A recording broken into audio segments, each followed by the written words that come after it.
Sa aking pagbabalik kay Tata Jesus, labis ang ngiti ng kanyang muka. Napakahirap daw talaga ang nag-iisa.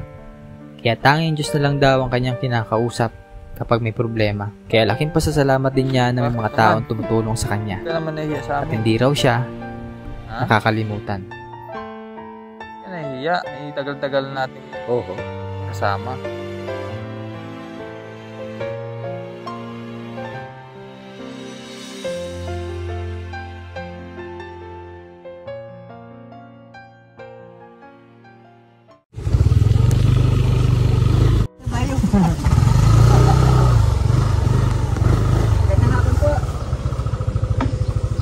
Dito ulit tayo sa pinakaunang pabahay dito sa Oriental Mindoro, Tata Jesus. Ayan, so siya po mag-isa lamang din yan. No?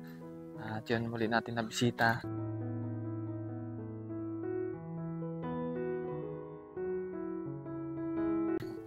So yun, Tata Jesus. So, buti na lang po na abutan din namin. So galing pa po kami kay Yulin, yung estudyante po na katutubo.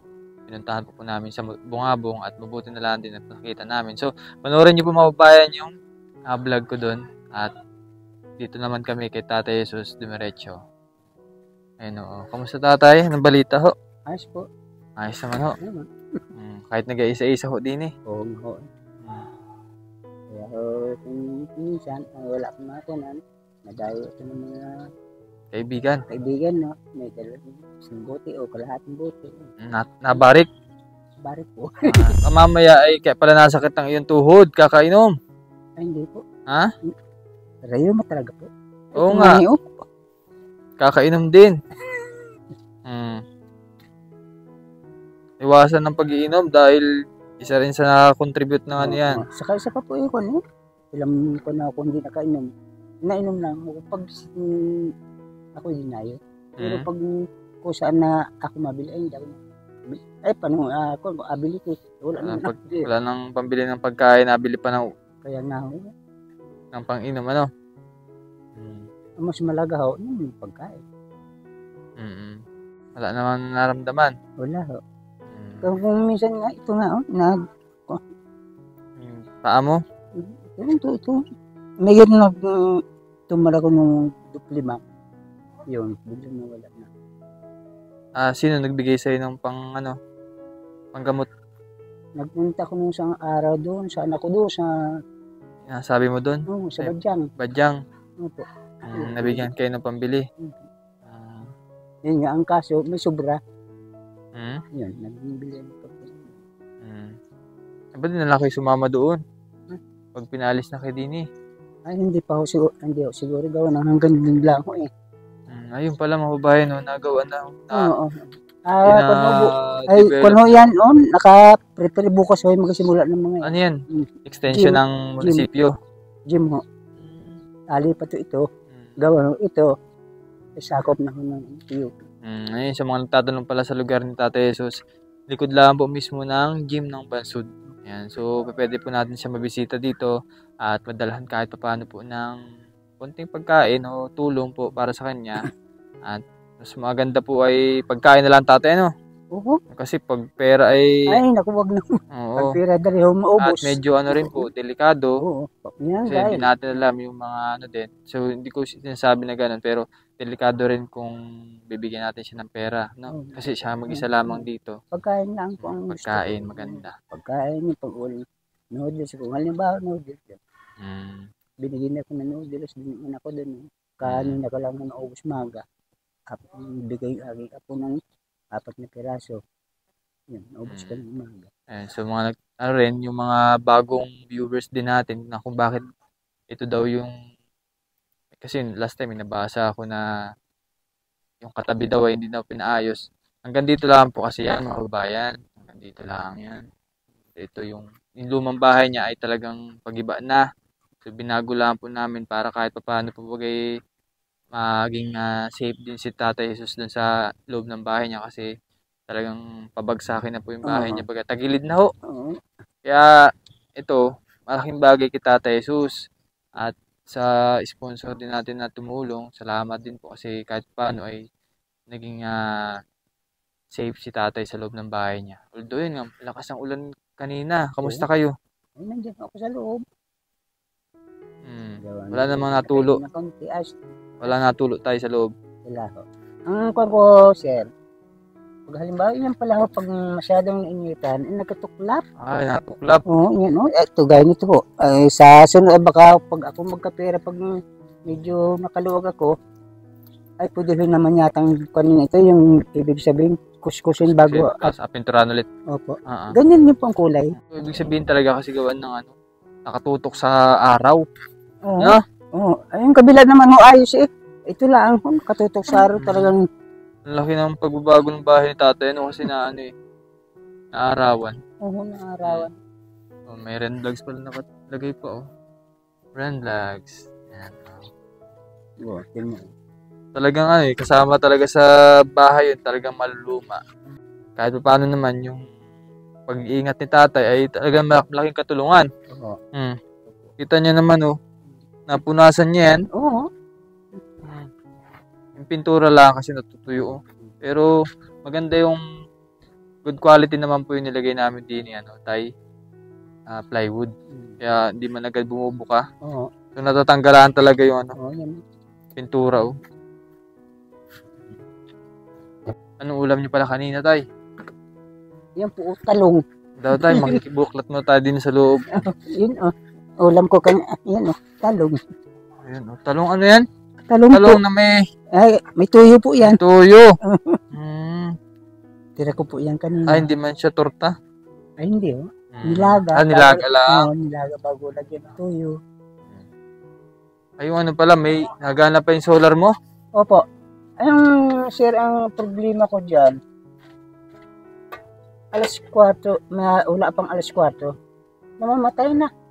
Alas 4 na madaling Oo, araw? Bago pag sa... Madaling araw? Oo, bago pag sa hapon, ay sa umaga, alas 6:02 bago, ngayon, alas 6:02 bago siya mag-ilaw. Siguro, ano. Pero dati, ganun, naabot naman ng alas 6. Ay, oo. Kasi, ano, parang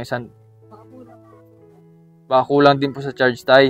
Gawa naman kulimlimay. Oo, tama po. Siguro ganun, no?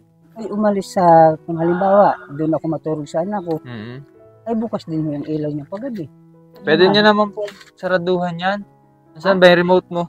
Nandiyan po sa akin. Pwede mong i-off yan? Ay, nagtanong ako Okay lang naman na may ilaw para alam nilang may tao. Sa bagay po. Tama yun. Sabi nila, ay may ilaw, may tao dyan. Pero walang tao. Okay lang yun. Kasi kaysa naman madilim yung bahay mo, so hindi natin alam, di ba? Opo. Ano, talagang ano, pansin ko ano sa bahay ng Tatay Jesus, oh. Hindi marunong talaga si Tatay Jesus sa bahay, oh. Malinis, oh. Organize yung gamit niya.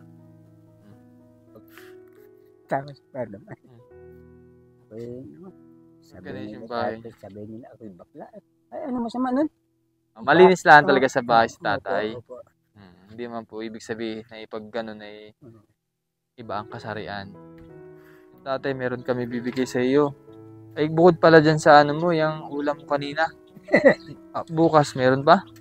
Ayun po, oh. Binigyan ako mga kabarkada ko yung taga dyan, no? Doon, sa ating pinuntahan noon, sa tabing ilog. Doon. Binigyan ka ng gulay? Iyo. Gulayin ko ito bukas. Ay, nung nakaraang araw, paano kung hindi ka nakahingi niya? Anong ulam mo pala? Kangkong. Kangkong. Opo. Saan ka nakuha din eh? Dito oh. Meron palang kangkong. Doon ako nakuha kung minsan doon sa may tambak dyan. May tambak dyan sa ano? Sa likod ng Ibaklian Center. Doon. Kapag walang-wala doon ka napunta. Nakuha ka ng kangkong. Yun lang kung ano kung wala. Yan, sige. At meron kaming bibigay sa Tay. Salamat po.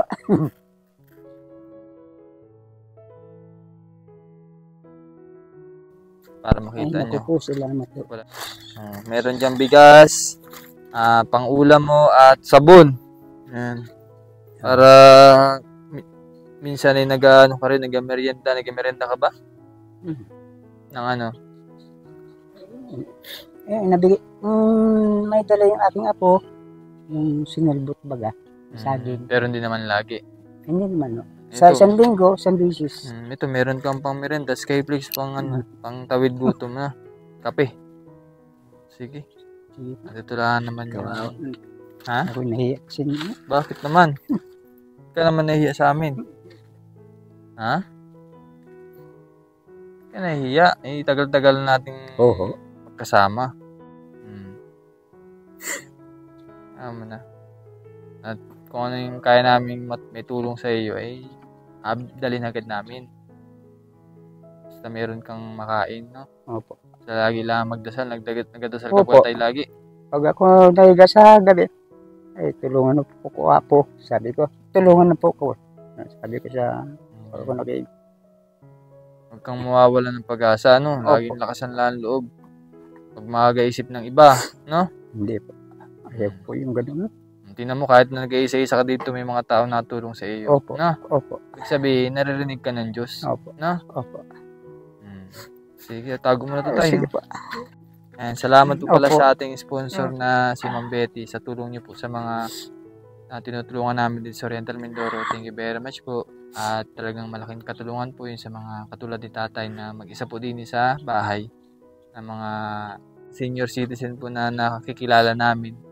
At talagang at paano po yung nagiging maluwag yung buhay nila at di na nila pupulmahin yung mga kakainin nila kinabukasan sa mga binibigay po ninyo sa mga aming kababayan. No? Matayakan, hindi ko mapigilan ako makayak. Ako na-condition niya. Bakit? Ano ba yung nasa puso ni tatay? Ba't May napapaiyak? nga ho, dito kayo, natulungan niyo ako. Yun lang po. Maraming pong salamat sa inyo lahat, lalo na kay Sir, lalo kay Manang Betty, maraming salamat po. At ako, ay hindi niyo pinabayanan.